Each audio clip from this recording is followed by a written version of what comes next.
So I think this panel was very well put together in terms of starting with the history of the church, Carmen, and then looking at contemporary situations, sort of Carmen laying out sort of the way in which the early church developed in a very searching and uncertain way. When we think of Christianity, we usually think of it in terms of its whole developed doctrine and institution and so forth that is just handed down from generation to generation, and every generation has to carry the weight of the tradition down to the next generation. And I remember for myself, when I was a student of theology in Louvain in the 1980s, I remember the most liberating course that I ever took was a course on patristics.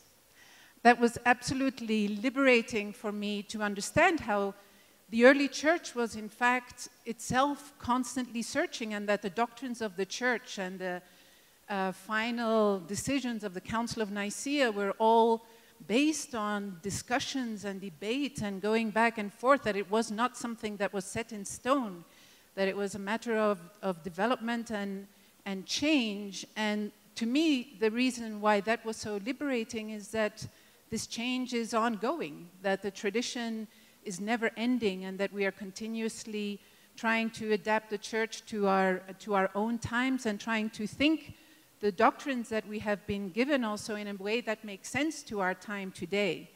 So for me, that was just incredibly liberating, and therefore I think it was just a great idea for you to open this panel with a reminder of the way in which the early church was in fact searching and fragile and uncertain, and that we continue to search for the best ways in which to explain the faith in our day to day. So what we are doing, I think, now in the world with all of the crises both inside the church, as somebody this morning brought up, it's something we haven't really discussed in our conference, but something that has to be confronted, of course, and then all the crises that have been discussed over the past 2 days outside of the church. What we are looking for is for new ways, new images, new symbols, new ways of expressing the faith that make sense to us today, that are liberating and spiritually fulfilling. And I think everything that I have heard over the past 2 days about, I'll use the term indigenous, even though I've heard many times that it's a colonial term that shouldn't be used, but I'm looking for new ways or new terms that will be used hopefully in the future to express the identity of particular indigenous groups. But you know, what I've heard and what I've learned in the past 2 days is the kind of richness of symbolic imagery and the depth of experience that the church can learn so much from. So I think in addition to resisting colonialism, resisting patriarchy, resisting ultra-right groups, what we are also trying to do here is also resisting religious exclusivism. So an exclusivism that looks always to the past and emphasizes its own truth over against other religious traditions, holding on to their own identity for the sake of security and religious certainty. So we're also resisting that sense of religious exclusivism that is based also on a kind of understanding of Christianity that is very particular. The kind of Christianity that was handed down is a Christianity based on Roman institutions and a Christianity based on Greek Hellenistic philosophical categories.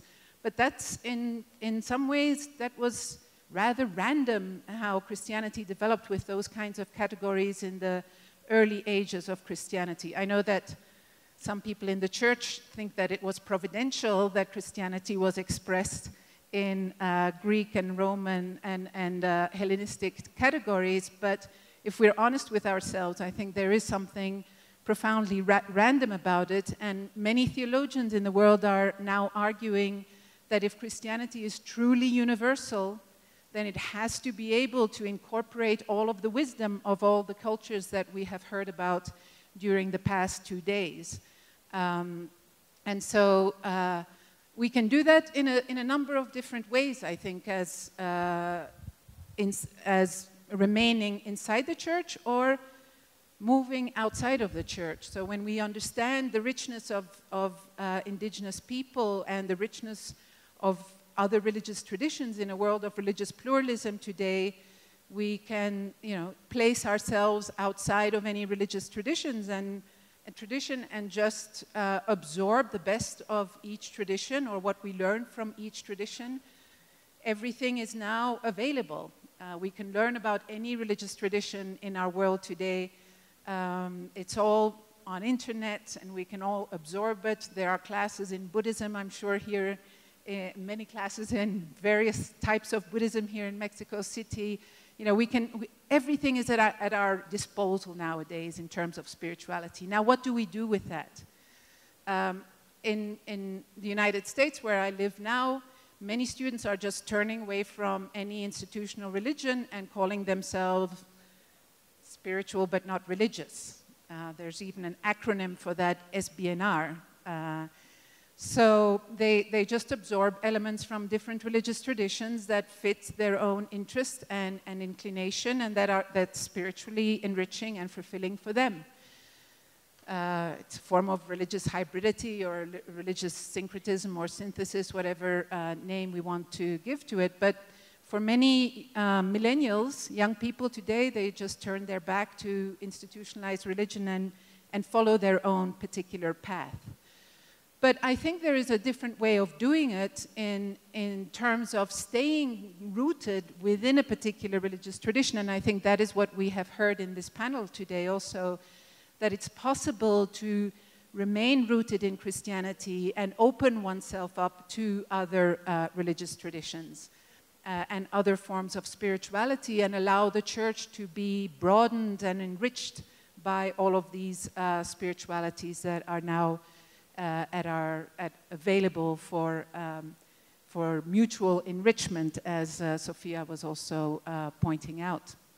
Well, Vatican II already acknowledged and emphasized that there are elements of goodness and truth in every religious tradition, and that the Church recognizes these elements of goodness and truth in all religious traditions, and that, since Vatican II, has really opened the door wide for engaging in a constructive dialogue with all of these different spiritualities and traditions. So this, I think, points to a very exciting time in theological development within the church and sometimes also on the margins of the church.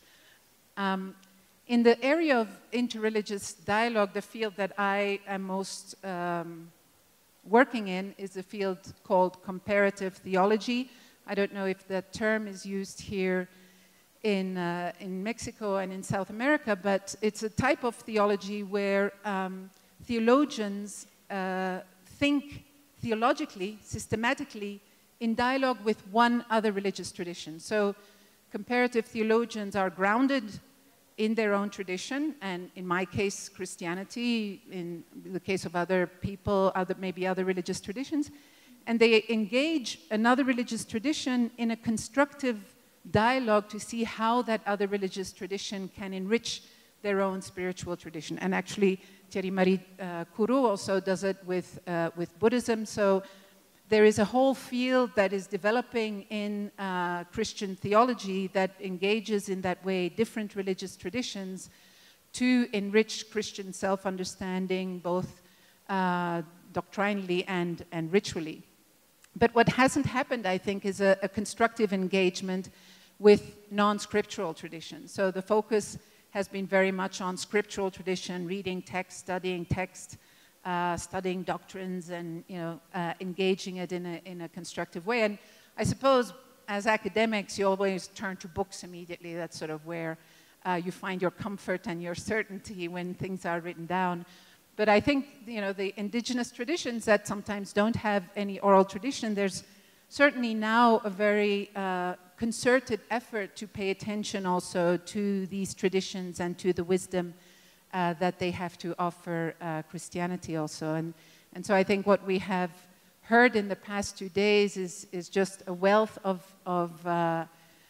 experience, of images, of symbols that, that would be very enriching for Christianity to engage in a more constructive way.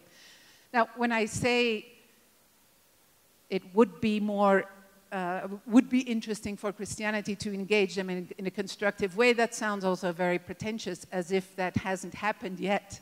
You know, what we have here and what we've had in the past few days are examples of how these traditions have spontaneously engaged indigenous spiritualities and traditions for ages. We just haven't reflected on it in a very systematic way. So when we talk about contextual theology or enculturation, I think that's just another way of speaking about comparative theology with the religions that have shaped local cultures traditionally. So sometimes the church has used the term enculturation in a way as if the culture can be separated from the tradition that from the religion that has traditionally shaped it. But of course, every culture is profoundly influenced and shaped by their respective religious tradition. And I think, you know, what we have here, what we've had in the past 2 days is just sort of a brilliant, for me, opening of possibilities based on experiences that are centuries old, and then new attempts to have a sort of mutual dialogue between Christianity and other religious traditions. Now, what would be the advantage of doing that from within a religious tradition rather than just picking and choosing from different religious traditions in a kind of being spiritual but not religious? I would argue personally that doing it from within a religious tradition creates a kind of community of discernment. Carmen was speaking about the importance of discernment also in the early church. What is possible when you engage other traditions from within a history or a tradition is that you have a community of discernment. It's not just my own taste and desire and interest that decides what is good or what is interesting or what is true, but I can continue to be in dialogue with my colleagues, with other theologians, with local theologians to discern how the other religious traditions, other spiritualities can come and enrich my own religious tradition. So now we have time for questions. So you have 2 micros, one on the left, one on the right. Please come and...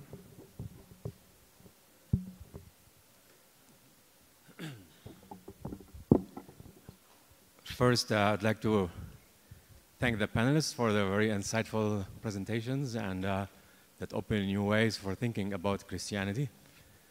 And my question or friendly comment, first starting with the title, to think of spiritualities in plural but in theology in singular.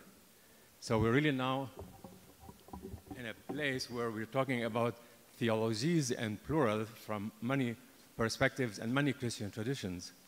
And this relates well to the same period that Carmen talked about, where Christianity was in plural. There were multiple emergences of Christianity in the Aramaic world, in the Coptic world, and later in the Syriac world, and later in the Constantine and Rome. And these traditions in the early centuries fought against each other fiercely to decide about what form of Christianity, what doctrine, until they were forced to unite under Constantine and became an imperial religion, and he structured all the bishops under his authority. And in the centuries later, Christians fought each other and killed each other on doctrinal principles and ways to articulate Christianity. So how do we think about Christianities? Like the word Christianity was used a lot in singular in the panel, and how we rethink the use of words to think from, especially from Catholicism, where we're socialized to think about Christianity in singular, to rethink Christianities and theologies. Thank you. Thank you, Michel. Juan Carlos. Gracias. Bueno, muchas gracias. Pues parto de una premisa que sería: la tradición es una comunicación viva.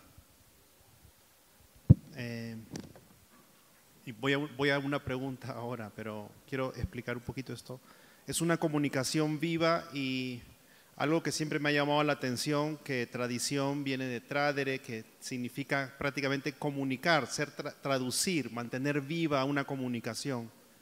Y en mi experiencia, yo no puedo comunicarme con otra persona si la persona no tiene una experiencia que pueda resonar con lo que yo estoy comunicando desde mi experiencia.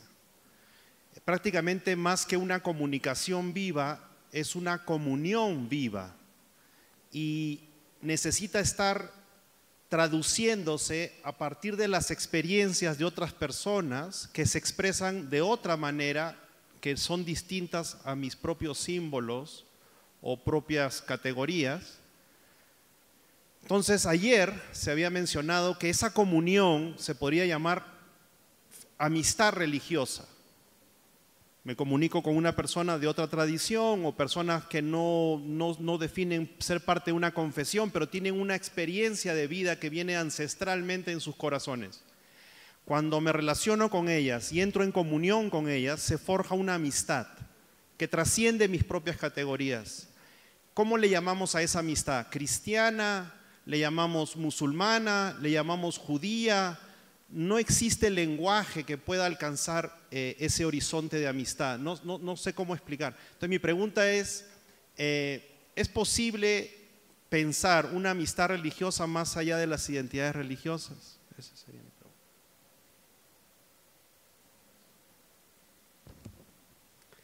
Thank you, Juan Carlos. Not other questions for maybe later? Who wants to answer? Carmen. Bueno, contesto a la primera pregunta. Efectivamente, en alguna ocasión yo he hablado de cristianismo, pero he hablado de cristianismo que se va haciendo, porque es un proceso. Y efectivamente se habla de cristianismos que en el siglo II son tan plurales y se van diferenciando tanto, que es cuando empieza a tener que hacerse el proceso de pregunta, bueno, ¿quién está de alguna forma traduciendo la intuición original, o quién está ya tan lejos de la intuición original en la reinterpretación que casi la intuición original no se puede ver, no se puede distinguir, ¿no? Y es entonces cuando, digamos, que hay todo un desarrollo primero, y después hay un intento de definición para no perder tampoco la identidad. Es un juego entre identidad y diversidad.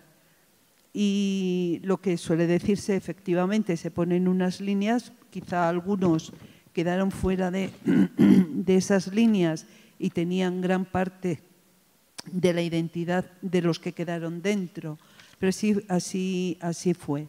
En otros casos parece que es claro que la interpretación que habían hecho de aquella intuición original en diferentes contextos, pues les había llevado a perder, digamos, tierra, o a perder contacto con, de tal forma que ya no se podían identificar, o que, bueno, pues parecía que no entraban dentro de esa identidad que tenía que ver con los seguidores de Jesús de Nazaret. Pero lo que quería decir es que, y es algo muy importante, cuando hacia el siglo II y ya más en el siglo IV se hace lo que es el canon, porque claro, empiezan a surgir escrituras en las que se plasman esa interpretación de la intención original aplicada en cada momento, pues ciertamente, y esto no se suele decir, siempre se dice, es que el canon es una imposición. Bueno, el proceso de canon fue muy complejo también,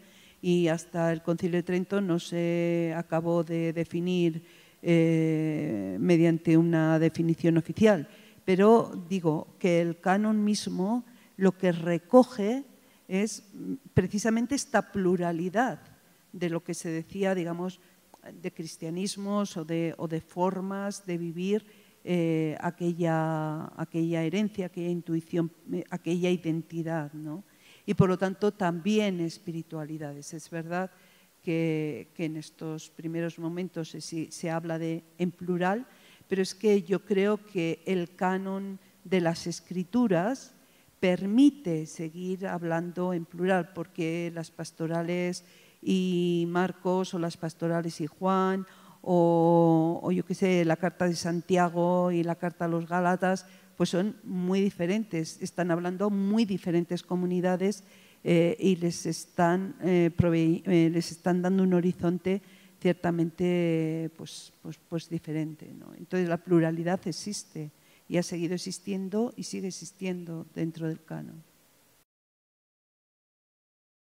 I think, you know, in my encounters with people from other religious traditions, there's always, you know, a possibility of opening yourself up to entirely new experiences, and that's the richness of interreligious dialogue, that, you know, that the world of religious experience is always much greater than what any particular religious tradition contains. And in opening yourself up to another religious tradition, you know, you can tap into levels of understanding and experience that you had no idea about before, you know. And yeah, I'm sure you have experienced it. I've experienced it many times, but what these days reminded me of was the first time I went to an American Indian tribe, and you know, I just went to learn. I was in my 20s, and what they shared with me was so profound and touched upon sort of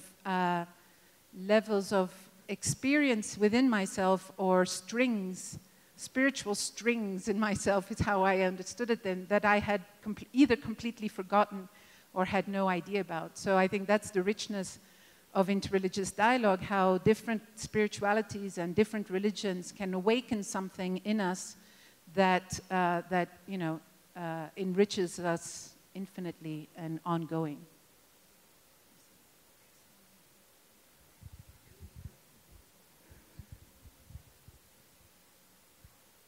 Bueno, yo planteé un poco, ¿no? De qué manera el cristianismo nos llegó, ¿no? Y yo creo que en nuestro territorio,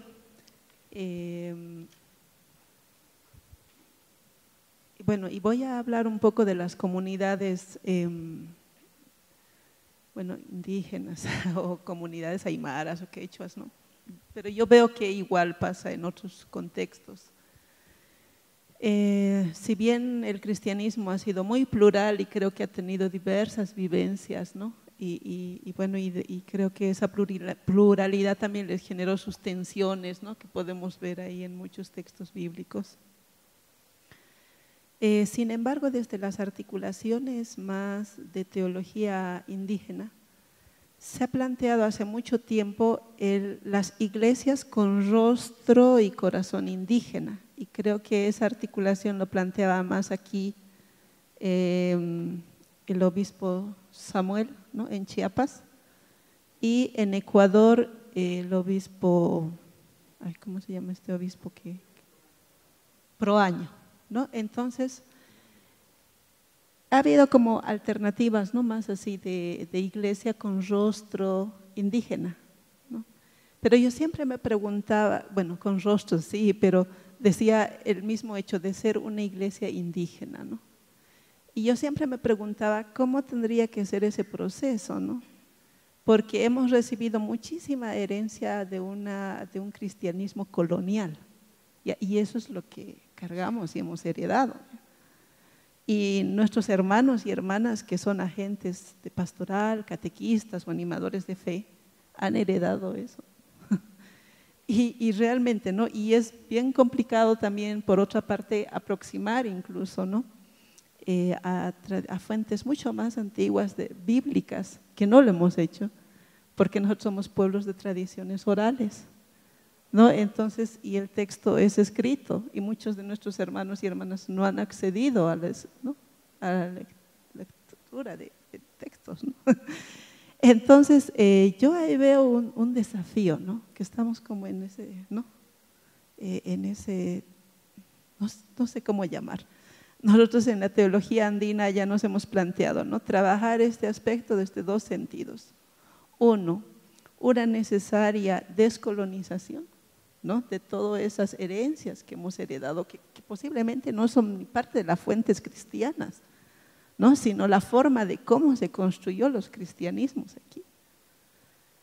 ¿Ya? Y por otra parte nos hemos planteado ya no inculturación, sino interculturalidad. Pero no podemos plantearnos solo interculturalidad si no hemos pasado por ese proceso de descolonización, porque realmente tenemos muchísima carga colonial. Ese fundamentalismo religioso cristiano que incluso está determinando, ¿no? caminos políticos partidistas en nuestros países, ¿no? Entonces yo creo que aquí hay una gran tarea, ¿no? De poder hacer ese proceso de despojarnos, ¿no? Todo ese cristianismo colonial y llegar también a esas fuentes y a ver de qué manera podemos, ¿no es cierto? Nosotros doble tarea, beber de nuestras fuentes, ¿no? ancestrales, pero también mirar estas fuentes del cristianismo, ¿no? Que quizás ahí podríamos tener como una relación mucho más, ¿no? de vínculos.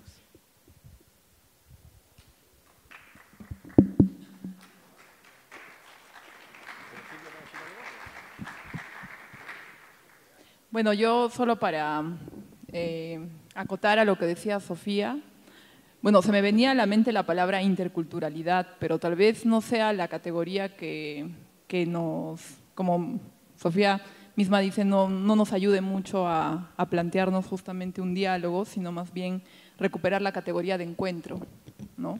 Esto que plantea Francisco justamente de una cultura de encuentro, ¿no? A mí me resulta muy...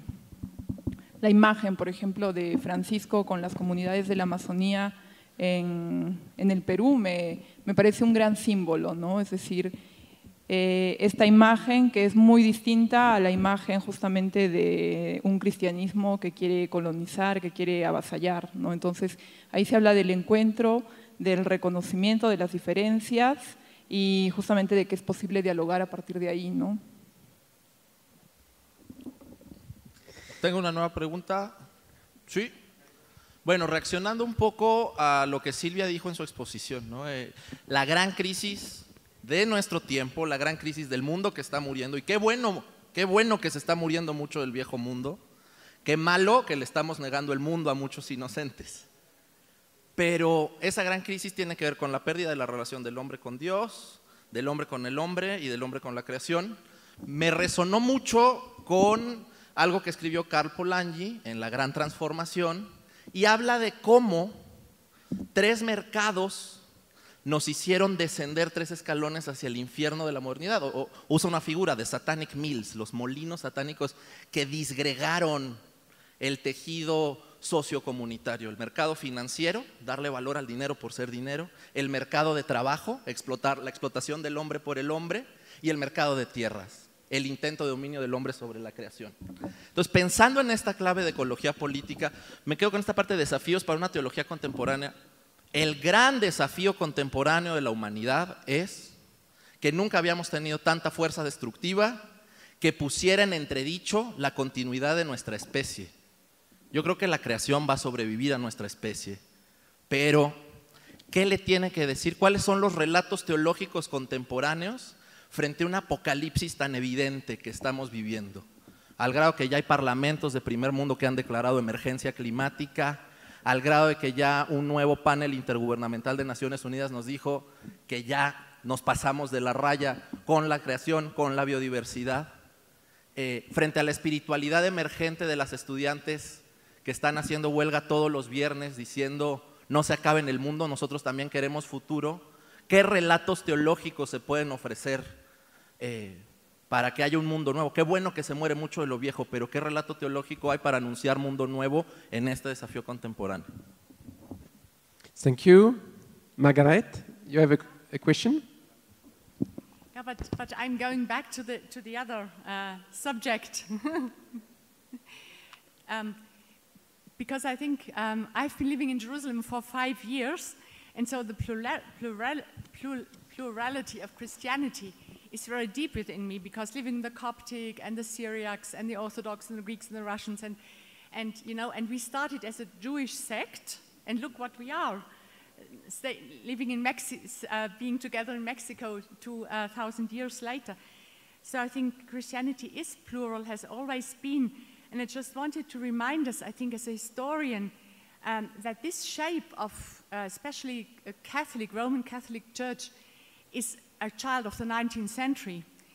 I think Constantine is very important, but there has been much more plurality, and also colonialism, I think, was intensified in the 19th century.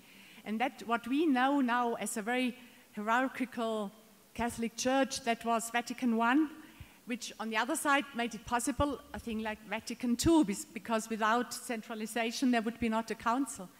But still, I think it's not Christianity from the beginning. It's also, we have to look for more, I think, variety and plurality within our history, even after the 16th century, when the colonization here began. And also I think our current way of seeing the church through the mass media give us the impression of very centralized and uniform Catholicism, which I think is not true if you go to everywhere where you find Christian tradition and people living. And what we experienced here is just an example of Christianity. And we are not Roman, but that's what maybe we should add a little bit more historical hermeneutics to that question, so that who have always been very plural in our tradition. Thank you, Margaret. I think you're absolutely right that there's a lot that we can recover in the traditions, and sometimes other religious traditions or questions that are raised from within other cultures are means for us to rediscover what has been forgotten and suppressed in the history of Christianity, not only in the early church, but throughout history. So one of the ways in which comparative theology works in terms of its learning process is indeed the recovery or the rediscovery, the reappreciation of the richness of the tradition that has been completely forgotten or submerged. So thank you for reminding us of that also. I think the other question was addressed to you, Sylvia.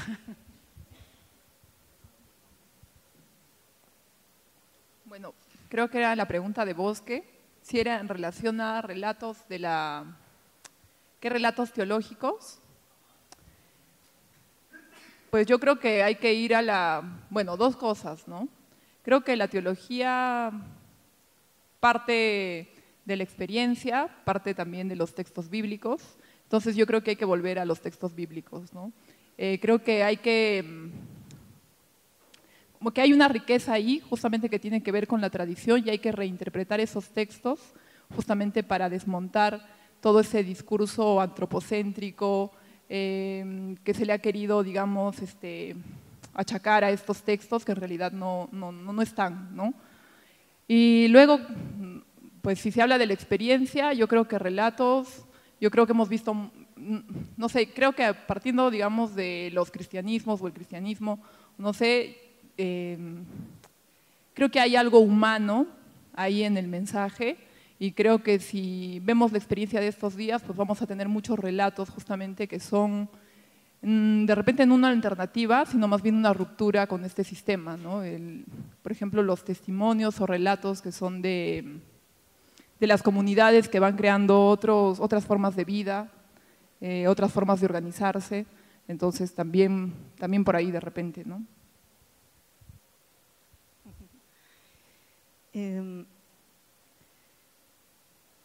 Bueno, desde las espiritualidades relacionales, tú mencionabas algo, ¿no? sobre el cuidado de la especie, porque es verdad, el cosmos, o la Pacha que nosotros decimos, el planeta, la Gaia, bueno, cada quien en su idioma pronuncia el nombre de la Tierra. Es verdad, nosotros no podemos vivir sin ella, pero ella sí puede vivir sin nosotros. Puede vivir y es posible que recupere su armonía, su vitalidad, ¿no? Y por eso a mí me parece muy sugerente, ¿no?, el aporte de una sabia maya, Xinca de Guatemala, que ella habla que tenemos que despertar la Ixina, ¿no?, es en maya quetzal, Xinca, maya Xinca, ¿no?, la Ixina, que es el despertar de la conciencia cósmica, ¿no?, despertar de la conciencia cósmica. Y yo creo que a la humanidad ahora le toca un poco eso, ¿no?, despertar la conciencia cósmica, de que somos parte de, y que necesitamos de el cosmos para vivir. Y que nuestra afirmación por la vida no sea solamente por nuestra vida, ¿no? Yo me acuerdo de un sabio de Brasil, en un encuentro de sabios, decía, bueno, pues si nosotros tenemos que morir, moramos, dejemos a la tierra, ¿no? que vaya desarrollándose sola otra vez. Y más bien desafiaba y decía, ¿no?, a los que estaban ahí presentes, más bien nos preocuparemos por qué hijos, ¿no?, por qué descendencia estamos dejando. No, si realmente queremos, ¿no?, continuar nuestro paso por este cosmos. Y dentro de los relatos, ¿no?, relatos para el cristianismo de la creación, para los otros pueblos, las fuentes de vida, porque nosotros no tenemos creadores ni creadoras, pero sí fuentes de vida. He participado en estos 2 años en unos intercambios muy profundos de 20 comunidades indígenas de diversos países, de un proyecto que se llama Lectura Indígena Intercultural de la Biblia. Es bien complejo, ¿no?, pero hemos hecho un proceso hermoso. Hemos releído Génesis 2, 4, ¿no?, al 3, que ese es un relato que poco releemos, ¿no?, el vínculo con la Adama, ¿no?, el vínculo con los otros seres, también encontramos mandatos, ¿no? Y las comunidades se han apropiado impresionantemente de este relato, ¿no?, porque es que esto parece nuestro, ¿no?, porque está hablando que el ser humano surge de la tierra, nosotros somos tierra. Y las culturas más vinculadas al agua decían, pero nosotros surgimos del agua, ¿no? Y aquí está la presencia del agua. Y cada comunidad empezó a rememorar sus propios relatos, ¿no?, sus propios relatos, ¿no?, de las fuentes de vida. Y ha sido un intercambio lindo, ¿no? Entonces, por una parte, ese texto, ¿no?, bíblico de una cultura, ¿no?, diferente a la nuestra, y por otra parte, hacer memoria de todos nuestros relatos, ¿no?, de las fuentes de vida. Entonces hemos logrado como establecer, ¿no?, un vínculo y claro, nos hemos enriquecido unos y otros, ¿no?, de poder conocer de que hay diversos relatos, ¿no?, sobre las fuentes de la vida y que eso nos puede seguir como encaminando, ¿no es cierto?, a despertar, el despertar de la conciencia cósmica.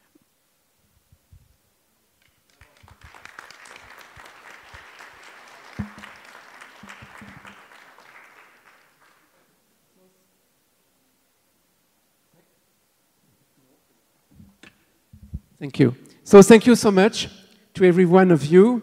I think that we get a lot from everyone, and you help us to understand that theologies has to revisit our histories and how we have always we are only at the beginning, of fact, of listening to wisdom, listening to the life of the peoples, and to know how to act with them and from the eyes that they have of the situation of the world and not from our eyes who are always, in fact, in some way colonizing.